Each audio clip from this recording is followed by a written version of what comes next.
I never thought I'd see you here, Sarah says. Then she adds, but I never thought I'd see you anywhere. They're at the Grand Opera House on the second floor, near the head of the grand staircase. He's facing her, leaning his hips against the railing, hands set lightly on either side.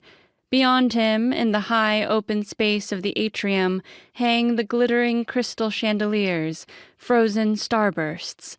Below, people move up and down the broad, red-carpeted staircase, hurrying but stately. They are mostly over 50. This is the second intermission, and there is only so much time left to meet someone, eat something, drink something, void, before the caped ushers begin to play their little xylophones, the bright, tuneless melodies announcing the last act. She had known him at once. His younger face is still visible within this older one, though this one is creased now, hollowed here, fuller there, the same square shape, same bright brown eyes and wide brow, the same thick, light brown hair, though now not so thick, the same fierce vitality in the gaze.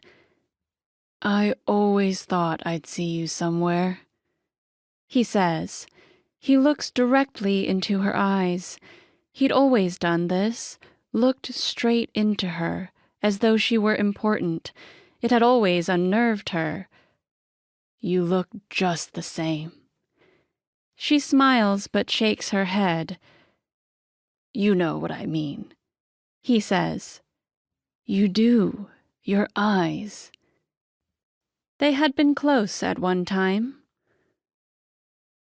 After the last curtain call, the dark-haired soprano curtsying deeply and charmingly, kissing her fingertips to the audience as plastic-wrapped bouquets thud onto the stage, before the swirling gold curtain is finally drawn for good, Sarah stands, putting on her jacket.